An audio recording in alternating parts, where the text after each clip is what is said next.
පරිසරය අපේ නෙවෙයි. අපි පරිසරයේ කොටසක්. ඒ පුතේ අන්න මම අද ඔබත් එක්ක එකතු වෙන්නේ ඔබට බොහොම වැදගත් පාඩමක් අරගෙන. දෙක වසර දරුවන්ගේ දෙක ශ්‍රේණියේ පරිසරයේ පාඩම් මාලාවේ අප කන බොන දේ.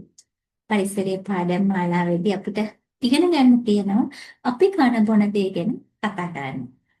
දූල පුතාලා කන්න බොන්න ටිකක් සමහර වෙලාවට සමහර දේවල් වලදී හරි අකමැති. අම්මා දුන්නට අම්මා කොච්චර ඇවිටිලි කළා කන්න බෑ කියලා ප්‍රතික්ෂේප කරනවා. හැබැයි ඔන්න අද පාඩමින් පස්සේ මම දන්නවා ඔබ මේ දේවල්වලට කැමති වුණා. ඔබ මේ දේවල් සමග එකතු වෙනවා. ඉතින් මෙහෙමනම් මගේ දූල පුතාලා දෙක මේ පාඩමත් එක්ක බොහොම ආදරෙන් එකතු කරගන්නවා. අපි බලමු අපි කන බොන දේ ගැන මොනවද අපිට ඉගෙන ගන්න තියෙන්නේ කියලා. ඔන්න මම මුලින්ම කවියක් දෙනවා. කවියක් දෙනවා. මේක ඔබට ලියන්න පුළුවන්. තියාගන්නත් පුළුවන්. ලියන්න කම්මැලි නම් අහගෙන ඉන්නකෝ. කංකුම් ගොටුකලේ කතර මොරුංගා සාරණ තම්පලා කොහිලගෙනවා නිවිති සිංගෙන්ද සහ කොළ ගෝවා ඊරපලා කොළ අරගෙන ආවා. ඔන්න අපි මේ අපේ අද පන්තියට ආවා කොළ අරගෙන යන නැන්දකේ. ගෙන අප කොළ වර්ග ටික තමයි මේකේ තියෙන්නේ මොනවද? ආයේ කවිය කියමු. කංකුම් ගොටුපල කතර මොරංග සාරණ තම්පල කොහිලගෙනවා නිවිති තිංගෙන්ද සහ කොළ ගෝව ඊරපල කොළ අරගෙන ආවා. ඔන්න මේ අපේ මේ මොනවාද? කොළ පලාවට්ටියේ ගොඩක් පලා වර්ග තියෙනවා. බලමු. කංකුම් ගොටුපල කතර මොරංග සාරණ තම්පලා කොහිල නිමිති හිංගෙන්ද පොළගෝවා කීරපලා. ඔන්න බලන්න පලා වර්ග ගොඩක් තියෙනවා. ඔබේ අම්මා මේ හැමදේම ඔබට දෙනවා. ඒක කම්මැලි කමින් කන්නේ බොන්නේ නැහැ. අනේ මට පලා කන්න බෑ. හැබැයි සමහර දරුවෝ ඉන්නවා හරිම ආසාවෙන් අම්මේ අනේ මට තව ටිකක් දෙන්නකෝ කියලා ඉල්ල ගන්නවනේ. ඔව්. ඉතින් එමනම් ඔන්න මගේ දුල පුතාලත් මේ පලාවක කන්න ඕනේ. අපේ ආහාරයට එකතු කරගන්න. මේ මොකද අපි පලා වර්ග අපේ ආහාරයට එකතු කරගන්න ඕනේ. අපිට මේකෙන් ලැබෙන ගුණයන් ගොඩයි. අපිට ලැබෙන වාසි ගොඩක් තියෙනවා. මේ බලන්න මේ විවිධ පලා වර්ග. කොටුකොළ තියෙනවා, සාරණ, තම්පල, ඊළඟට කංකුම්, නිවිති ඉද පලා මුණු වෙන්න මේ හැම පලා වර්ගයක්ම අපි පුතේ අපේ ආහාරයට එකතු කර ගන්න ඕනේ. කොළ පාට එළවලු පළතුරු වැඩිපුර අපි ගන්න ඕනේ ආහාරයට. ඉතින් ඒක නිසා මේ පලා වර්ග වලින් ලැබෙන පෝෂණ ගුණය ගොඩයි. බොහොම පෝෂණයක් ලැබෙනවා. ඉතින් ඒක නිසා අපි මේ පලා වර්ග ආහාරයට ගත්තොත් අපිට ඔන්න වාසි ගොඩක් ලැබෙනවා. මොනවද මේ අපිට ලැබෙන වාසි? ඇස්පිරීම. දැන් පුංචි ඔබේ ඇස් හොඳට පේන්න ඕනේ අකුරු ලියන්න, කියවන්න, අනිත් රූප දකින්න. ඇස්පිරීම. ඇස්පිරීම හොඳින් වර්ධනය වෙනවා. ඒ වගේම සම පැහැපත් වෙනවා. මම ලස්සන වෙන්න නම් ඔබ පළ කන්න ඕනේ. ඒ වගේම ඔබට නිරෝගී කිසිකෙස් ලැබෙනවා. කොණ්ඩේ හොඳින් නැවිලා හරි ලස්සන කොණ්ඩයක් ඔබට ලැබෙනවා. ඉතින් ඒක නිසා පුංචි දූල පුතාලා පලා වර්ග ආහාරයට ගන්න. තවත් වැදගත්ම දෙයක් තමයි. මේ මොකක්ද දන්නවද? ඔබේ මතක ශක්තිය වර්ධනය වෙනවා. මතකය දැන් පන්ති ගුරුතුමිය උගන්වන දේ අම්මා තාත්තා කියන දේ මේ හැමදේම අපේ හොඳ මතකයට රැඳෙන්න ඕනේ. ධාරණය වෙන්න ඕනේ. මතක ශක්තිය වැඩි වුණොත් තමයි අපි අද ඉගෙන ගත්ත දේ පහුවෙලත් අපිට මතක වෙන්නේ. ඉතින් ඒක නිසා අපි දූල පුතාලා ටික මතක ශක්තිය වර්ධනය කරගන්න ඕනේ. ඒකට උදව්වක් තමයි මේ පලා වර්ග ආහාරයට ගන්න. ඒ වගේම තමයි පුතේ අපේ ශරීරයට අවශ්‍ය තවත් විටමින් වර්ග ලබා දෙන්නේ. තවත් විටමින් වර්ග ලබා දෙනවා මේ පලා වර්ග ආහාරයට ගත්තම. ඉතින් ඒ නිසා ඔබ මොකද කරන්න ඕන? පලා වර්ග ආහාරයට ගන්න ඕනේ. ඇස් පේන්න, අමත හැපත් වෙන්න, නිරෝගී හිස කෙස් ලැබෙන්න, මතක ශක්තිය වැඩි වෙන්න, ශරීරයට අවශ්‍ය විටමින් වර්ග ලබා දෙන්න. මේ හැම දෙයකම අපි මොකද කරන්න ඕනේ? පලා වර්ගය ආහාරයට ගන්න ඕනේ. ඔන්න අදින් පස්සේ දුල පුතාලා අම්මා දුන්න පිඟානේ පලා වර්ග තියුණොත් කනව නේද? ඔව්. නැති වුණොත් අපිට මේ වාසි ටික නැති වෙලා යනවා. අපිට ලැබෙන වාසි ටික අපි ලබා ගන්න නම් අපි පලා වර්ග ආහාරයට ගන්න. හොඳයි. ඊළඟට අපි මේ පාඩමේම තියෙනවා අපේ දේශීය පළතුරු. අපි දේශීය පළතුරු කියන්නේ අපේ ලංකාවේ හැදෙන හරි බොහොම ලස්සන සුන්දර රටක් නේ අපේ රට. එතකොට මේ රටේ හැදෙන පළතුරු වර්ග තියෙනවා. මේ බලන්න මොනවද මේ? වේරළු. අපි එකින් එක මේ පළතුරු කිහිපයක් හඳුනා ගනිමු. මොනවද මේ? වේරළු. ඊළඟට මොන ඔබ දන්නවා මේවා කාලත් ඇති. අලා තියෙන බොහෝ දරුවෝ මොනවද? උගු රැස්ස. උගු රැස්ස. මේ ගෙඩිය හොඳට අතින් පොඩි කරලා තමයි කන්න ඕනේ මදේ. නේද? ඔව්. හරි පැණි රස ඒ වගේම කහට රසක් තියෙන පෝෂණය වැඩි පළතුරක්. ඔන්න තියෙනවා ඊළඟට නෙල්ලි. රස වර්ග පහක් තියෙනවා නෙල්ලි වල. කාලා බලන්නකෝ දුවල පුතාලා. රස වර්ග පහක් හඳුන ගන්න පුළුවන්. ඔන්න මම අද මතක් කරනවා අම්මාට කියලා නෙල්ලි ගෙනල්ලා කාලා බලන්න ඕනේ. ඔබම හඳුන ගන්න ඕනේ මොනවද මේ රස වර්ග පහ. හොඳයි. ඊළඟට මේ මොනවාද? කාමරංකා. කාමරංකා ඒත් දේශීය පළතුරක් බොහොම ගුණදායී පළතුරක්. ඊළඟට මේ මොනවාද? ලෝවි. ලෝවි. මේ මොනවද? සමහර දරුවෝ නම් මේක දැකලා නැහැ තවම. දන්. දන් තමයි මේ තියෙන්නේ. ඊළඟට ඔන්න මේ බලන්න වැල් වැල් එල්ලෙනවා. පාරේ තියෙනවා. මේවා හැදෙන්නේ කඩලාන පරිසරය ආශ්‍රිතව කිරල. කිරල බොහොම ගුණවත් රසවත් ආහාරයක්. පළතුරක් තමයි කිරල කියලා කියන්නේ. මේ අනෝදා අනෝදා කටු අනෝදා වැලි අනෝදා මේ වගේ අනෝදා වර්ග කිහිපයක් තියෙනවා. අපි අනෝදා ඉගෙන ගන්න. මේ මොනවද පුතේ? පළතුරක් හැටියට ආහාරයටත් ගන්නවා. ඒ වගේම මේක අපි ව්‍යංජනයක් හැටියටත් අම්මා සකසලා දෙනවා. අම්බරැල්ලා. මේ මොකක්ද? පේර. පේර. ඔන්න ඔබ ආස කැමති දෙයක් මොනවද මේ? වරක. බොහොම හොඳ. අපි පිහෙත් ගහන්න නැතුව රසකාරක වලින් තොරව ආහාරයට ගන්න පුළුවන් ආහාර තමයි මේ දේශීය පළතුරු කියන්නේ. දැන් තවත් දෙයක් තියෙනවා. මේ මොනවද? කජ පොහුලා. මොනවද? කජ පොහුලා.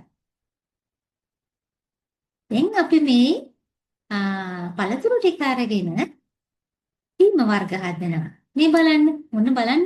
දේශීය පළතුරු කන්න ආහාරයට ගන්නත් පුළුවන්. ඒ වගේම මේවෙන් අපිට බීම වර්ග හදන්නත් පුළුවන්. මොනවද? වෙරළු වලින් වෙරළු බීම හදලා තියෙනවා. අනෝද වලින් අනෝද බීම හදලා තියෙනවා. කිරල වලින් කිරල බීම එකක් තියෙනවා. දන් ගෙඩි වලින් දන් බීම එකක් හදලා තියෙනවා. ඒ වගේම ලොවි වලිනුත් තියෙනවා ලොවි බීම එකක් හදලා. මේ දේශීය පළතුරු හැම දෙයින්ම අපි රසවත් පානයන් හදන්න පුළුවන්. රසවත් බීම වර්ග හදලා බොන්න පුළුවන්. ඉතින් ඔබ සමහර පළතුරු වර්ග කන්න අකමැති නම් මොකද කරන්න ඕනේ? අම්මට කියලා රසවත් බීම එකක් හදාගෙන බොන්න ඕනේ. අපිට ඒකේ පළතුරු වල පෝෂණ ගුණය අපේ ශරීරයට එකතු වෙන්න ඕනේ දුවේ පුතේ. ඉතින් ඒක නිසා ඔබ බීම බොන්නම් අකමැති නම් ඒක ආහාරයට ගන්න පුළුවන්, කෑමට ගන්න පුළුවන්. එහෙම නැතිනම් අපිට රසවත් බීම එකක් හදලා මේක ආහාරයට එකතු කරගන්න පුළුවන්. ඉතින් ඒක නිසා රසවත් දේශීය පළතුරු තියෙනවා. මේ දේශීය පළතුරු වලින් අපි මොකද කරන්න ඕනේ? රසවත් පානයන් හදලා බොන්න පුළුවන්. මේ පළතුරු ආහාරයට ගන්න ඕනේ. ඔන්න දැන් මම ඔබට දේශීය පළතුරු ටික ගෙනාවා. ටිකක් ලියුවා. ඔබට තව සොයාගෙන ලියන්න පුළුවන්. පරිසරය පොතේ මේක ලියන ගමන් ඔබට පුළුවන් තවත් ඔබේ වැඩිහිටියන්ගෙන් අහලා දැනගෙන දේශීය පළතුරු ටික එකතු කරගන්න. ඔබේ මේ ලේඛනයේදී මොනවද? පෙරළු, වරකා, ලෝවි, උගුරැස්ස, උඹරැල්ල, පාමරංගා, කිරළ, අනුවදා, නා. මේ ටිකට අමතරව තවත් දේශීය පළතුරු සොයලා ඔබ ලියන්නට ඕන. ඊළඟට මේ පළතුරු ආහාරයට ගෙනෙන වාසි වැදගත්කම තියෙනවා පුතේ. මොනවද අපිට තියෙන ලැබෙන වැදගත්කම? අපේ නිරෝගී පැවැත්මට අපි ලෙඩ රෝග වලින් ආරක්ෂා වෙලා අපේ ශරීරය නිරෝගී වෙන්න නම් අපි පළතුරු ආහාරයට ගන්න. ඒ වගේම ශරීර ශක්තිය වැඩි වෙනවා. ඇඟට ශක්තිය ලැබුණාම හොඳට දුවන්න, පනින්න, වැඩ කරන්න, කම්මැලි නැතුව ඉගෙන ගන්න. මේ හැම දෙයකම පුළුවන් වෙනවා අපේ ශරීර ශක්තිය වැඩි වෙනහම. ඉතින් එහෙමනම් ඔන්න ඔබත් දේශීය පළතුරු ආහාරයට ගන්න. ඒ වගේම තමයි ඔබේ ශරීරය පහපත් වෙන ලස්සන දුවෙක් පුතෙක් වෙන්න නම් හොඳින් ඉන්න ලස්සන දුවෙක් පුතේ ශරීරය වර්ධනය වෙන හොඳින් හැදෙන්න නම් අපි මේ පළතුරු ආහාරයට ගන්න ඕනේ. එහෙමනම් මගේ දොළ පුතාලා ලස්සන පළතුරු වට්ටියක් අඳින්න. මේ පාඩමේදී මම ඔබට ලබා දෙන අභ්‍යාසයක් තමයි ලස්සන පළතුරු වට්ටියක් අඳින්න ඕනේ. ඔබ දන්න පළතුරු, ඔබ කාලා තියෙන පළතුරු මේ පළතුරු වට්ටියට එකතු කරන්නට පුළුවන්. එකතු කරලා ඔබ ලස්සන පළතුරු වට්ටියක් අඳින්න. ඒ වගේම ඔන්න මේ අපිට දුර්ලභ පළතුරු තියෙනවනේ නේද? යම් කාලයකට පමණක් හැදෙන පළතුරු තියෙනවා. එතකොට පුතේ මේ පළතුරු හැදෙන කාලයට අපි ඒවා ආහාරයට ගන්නවා. මොකද අවුරුද්දේ එක කාලයක පමණයි අපිට මේ පළතුරු අපේ ගස්වල තියෙන්නේ. දැන් කජු කුල්ලන් වගේ අප්‍රේල් මාසෙට පමණයි තියෙන්නේ. එහෙමනම් අපි ඒ කාලෙට ඒවා ආහාරයට ගන්න ඕනේ. ඉතින් මෙන්න මේ වගේ ඔබ ගන්න ආහාර රටාවට මේ පළතුරුත් එකතු කරගන්නට පුරුදු වෙන්න. ඊළඟට අපි ගන්න බත් කනවනේ. බත් වලින් භාගයකට වැඩි ප්‍රමාණයක් අපි එකතු කරගන්නට ඕනේ. අපේ ව්‍යංජන මස්, මාළු, කිරි, බිත්තර, කරවල එක තීරුවක්, පරිප්පු, ඊළඟට එළවලු වර්ගයක් හෝ දෙකක්, ඊළඟට පලා වර්ගයක්, අල වර්ගයක් සහ ඉතුරු කොටස තමයි බත්. ඔන්න බත් පිඟාන පුතාලා අඳින්න ඕනේ මේ විදිහට. බලන්න මේක වැඩිපුරම තියෙන්නේ අපිට අපි කන ආහාර රටාවේදී එකතු කරගන්න දේවල්. මම මේ ඔබට මෙහෙම එකතු කළේ බත් පිඟානේ භාගයකට වැඩි ප්‍රමාණයක් එළවලු සහ මස්, මාළු කෑල්ලක්, එක බිත්තරයක්, නැත්නම් කරවල කෑල්ලක්, මල්මැස්සෝ ඒ වගේ දෙයක් එකතු කරගන්න ඕනේ. පලා එකතු කරගන්න ඕනේ. අල වර්ගයක්. මේ හැමදේම එකතු වුණ කෑම පිඟානක් තමයි අපි ආහාරයට ගන්න. සමහර දවසට මේ ඔක්කොම අම්මට දෙන්න බෑ තමයි. නමුත් අපේ ආහාර වේලට අපි බත් වලට වඩා වැඩිපුර කන්න ඕනේ එළවලු. ඒක අපි හොඳට මතක තියාගමුකෝ. බත් වලට වඩා වැඩි ප්‍රමාණයක් එළවලු කන්න ඕනේ. එළවලු කාලේ බතුත් ඒ සමගම එකතු කරගනිමින් තමයි අපේ ආහාර රටාව හදාගන්නේ. ඔන්න එතකොට පුතේ සමහර දැන් අපි ගන්න ආහාර රටාවන් දැන් පුතාලා තෙල් වැඩිපුර කනවා, සීනි වැඩිපුර කනවා නේ. එහෙම වුණාම අපි ලෙඩ රෝගවලට නතු වෙනවා. අපේ ශරීරයේ විවිධ ලෙඩ රෝග හැදෙනවා. එහෙම හැදෙන්නේ අපි මේ කෑම පිඟාන අනවශ්‍ය දේවල් වැඩිපුර එකතු කරගෙන කන නිසා. තෙල් වැඩිපුර කනවා, සීනි වැඩිපුර කනවා. එහෙම නෙමෙයි අපි මං කියවනේ වත් පිඟානේ වැඩිපුර කන්න ඕනේ එළවලු සහ පලා වර්ග.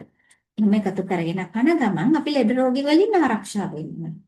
එතන තියෙනවා අයහපත් ආහාර නිසා වැළඳෙන රෝග මොනවද? අධික තරබාරු. ඒ කියන්නේ අධික මහත. අපි ගන්න ආහාර රටාවේ පිෂ්ඨය වැඩි ආහාර වැඩිපුර ගත්තොත් කාබෝහයිඩ්‍රේට් වැඩිපුර ගත්තොත් මොකද වෙන්නේ? අපි තරබාරු ඒ වගේම තෙල් අධික ආහාර කැමට ගත්තොත් අපි මහත් වෙනවා වැඩි. අධික මහතක් වෙනවා. එතකොට ඔබේ වැඩ කටයුතු කරගෙනට අපහසුයි. ඒ වගේම අධික කෙසඟ බව. හරිම කිට්ටුයි. එයි තමන්ගේ ශරීරයට අවශ්‍ය පෝෂණ කොටස් නිසි පරිදි ලැබිලා නැහැ. එතකොට ශරීර වර්ධනය වෙන්නේ කිට්ටු වෙනවා වැඩි. ඒ වගේම පුතේ මුඛය ආශ්‍රිත රෝග. අපි ආහාර ගත්තම පැණි රස ආහාර කෑවොත් දත් මදින්නේ. දත් මැදලා කට පිරිසිදු කරගන්න. එහෙම නැති වුණොත් මොකද වෙන්නේ? මුඛය ආශ්‍රිත රෝග ඇති වෙනවා. ඊළඟට ආමාශයගත රෝග, බඩේ අමාරු. නිවැරදිව ආහාර ගත්තේ නැත්නම් නිවැරදි පිරිසිදු ආහාර ගත්තේ නැත්නම් අපිරිසිදු ආහාර අපේ ශරීරයට එකතු වුණොත් අපේ ශරීරය ලෙඩ වෙනානේ බඩේ අමාරු හැදෙන්න ගන්නවා. ඒ වගේම අධික සීනි, වැඩිපුරම සීනි කන්න පුරුදු වුණොත් ළමා දියවැඩියාව වැනි රෝග තත්ත්වයන් ඇති වෙනවා. ඉතින් ඒක නිසා ඔබ මේ රෝග වලින් ආරක්ෂා වෙන්න. ආරක්ෂා වෙලා තමන්ගේ ශරීරය පවත්වා ගන්නට නිතර උත්සාහ ගන්න. ඔන්න එහෙමනම් අපි මේ රෝග වලින් ආරක්ෂා වෙන්න නම් අපි මොකක්ද පිළිපදින්න ඕනේ දේවල්? අපි පිළිපදින්න ඕනේ දේවල් ටිකක් තියෙනවානේ. ආහාර නිසා වැළඳිය හැකි රෝග වලින් ආරක්ෂා වීමට පවත්වා ගත යුතු පුරුදු මොනවද? අපි ක්ෂණික ආහාර සීමා කරන්න ඕනේ. ක්ෂණික නූඩල්ස්, ඊළඟට සොසේජස්, චිප්ස් වර්ග, ඊළඟට අපි ක්ෂණිකව බදලා ගන්න රෝල්ස්, පැටිස් මේ වගේ දේවල් ක්ෂණික ආහාර ගැනීම අපි සීමා කරන්න. ඒ වගේම සතුන් කාදෙමු පළතුරු ආහාරයට ගන්නට හොඳ නෑ පුතේ. දැන් ඔබ අඹ ගහක් යටට ගියාම අඹ කන්න ආසාවට යනවා ගහලා. නමුත් ඒකේ හොඳ අඹ ගෙඩි තිබුණේ ඔක්කොම සත්තු කාලේ. එක තැනක චූටි කොනක සතෙක් හට ගහලා තිබුණා. නමුත් කමක් නෑ කියලා ඒ ටික කපලා ගන්න ආහාරයට ගන්නවා. නමුත් ඒක කරන්න එපා දුවේ පුතේ. හොඳ නෑ. සතුන්ගේ කේටේ පළතුරට නුසු වුණාට පස්සේ අපි ඒක ආහාරයට ගත්තොත් අපි ලෙඩ වෙනවා. ඉතින් ඒක නිසා සතුන් කාදෙමු පළතුරු ආහාරයට නොගැනීමට අපි වග බලා ගන්නට ඕන. ඊළඟට බිම වැටුණා නම් වැටුණ ආහාර දැන් ගස්සට වැටුණ පළතුරු අපි ගන්නවනේ. එතකොට ඒවා හොඳට සෝදලා ගන්න. සෝදලා තමයි ආහාරයට ගන්න. පැණිරස ආහාරයක් කෑමෙන් පසු හොඳින් මුඛය පිරිසිදු කරනවා. මම කියවනේ මම කලිනුත් මතක් කළා. ඔබ පැණිරස කනවා වැඩි. පුංචි ළමයි වුණාම පැණිරස ආහාරයට ගන්නවා. නමුත් පැණිරස කෑවට අපි හොඳින් දත් මදින්න. දත් පිරිසිදු කරගන්න ඕනේ. එහෙම වුණොත් දුවේදී අපිට මේ කටේ ඇති වෙන්න පුළුවන් ලෙඩ රෝග නැති වෙනවා. ඉතින් ඒක නිසා අපේ දත් ටික පරිස්සම් කරගන්න ඕනේ. දත් කැත වුණොත්, කැඩුනොත්, දිරලා ගියොත් හරි කැතයි. hina වෙන්න බෑ, කතා කරන්න බෑ, දත් එක්කම එනවා. ඉතින් ඒක නිසා පැණිරස කෑමෙන් පස්සේ ඔබ මුඛය පිරිසිදු කරගන්න. ඊළඟට අධික පැණිරස, ලුණු අධික, තෙල් අධික ආහාර අපි සීමා කරන්න. අන්න ආසයි තමයි පුංචි දරුවෝ. හදිස්සියෙන් කෑවට කමක් නැහැ. හැබැයි නිතර මේ අධික පැණිරස, අධික තෙල් සහිත, අධික ලුණු සහිත ආහාර ගන්න හොඳ නැහැ. අධික ලුණු ආහාරයට ගත්තොත් ඉතින් ඔබ දන්නේම නැතුව ඔබ රෝගී භාවයටපත් වෙනවා. ඉතින් ඒක නිසා ඔබ මේ ආහාරයන් සීමා සහිතව පාලනය කළ මම කලින් කිව්වනේ වැඩිපුර එළවලු පළතුරු පලා වර්ග ආහාරයට ගන්න. එහෙම වුණොත් අපිට නිරෝගීව ඉන්න පුළුවන්. එනලේක වැඩ වෙයි. මොන්න බලන්න. සීනි බනිස් පාන් පොත්තු පෙරවයි අපි ලෙඩට කිට්ටු කේක් පොඩින් තට්ටු දට්ටික අපේ කරයි මට්ටු බත් එළවලු පළතුරු ශක්තිය දෙයි නිරතුරු දැක්කනේ සීනි බනිස් පාන් පොත්තු පෙරවයි අපි ලෙඩට කිට්ටු සීනි බනිස් පාන් පොත්තු මේ වගේ අපි නිතර කෑවොත් අපි ලෙඩ තමයි හදන්නේ. අපි ලෙඩවලට කිට්ටු කරනවනේ. ඊළඟට කේක් පුඩින් තට්ටු දට්ටික අපේ කරයි මට්ටු. ඒ පුඩින් වර්ග අධික පැණිරසනේ. ඒක කෑවට කමක් නැහැ. හැබැයි අර කලින් කිව්වා වගේ දත් නැද්දේ නැත්නම් අපේ දත් ටිකට තමයි හානියක් වෙන්නේ. බත් එළවලු පළතුරු ශක්තිය දෙයින් නිරතුරු. ඔබ වැඩිපුර බත් එළවලු පළතුරු ආහාරයට ගන්න. ඔබට ශක්තිය ලැබෙනවා. ඔබ ඒ ශක්තියෙන් හොඳ නිරෝගී දරුවෙක් වෙන්න පුළුවන්. ඉතින් අද පරිසරය පාඩමේදී මම ඔබට ගෙනාවේ අපි ගන්න ආහාරවල තියෙන පෝෂක පදාර්ථයන් කොහොමද අපේ ශරීරයට වැඩි එකතු කරගන්නේ. ඒ තුලින් අපි ශරීරය නිරෝගී වෙන්නේ. හොඳ මතක ශක්තියක් තියෙන නිරෝගී දරුවෙක් බිහි වෙන්නේ කොහොමද? ඉතින් එහෙමනම් ඔබ එළවලු පළතුරු පළ වර්ග වැඩිපුර ආහාරයට එකතු කරගන්න දුවේ පුතේ. ලෙඩ රෝග වලින් තොර ලස්සන අනාගතයක් ඔබට ලැබේ. එසේනම් තවත් දවසක මෙවැනිම පරිසර පාඩමකින් ඔබ වෙත වෙන්න එදිට ඔබට අයුබෝවන්.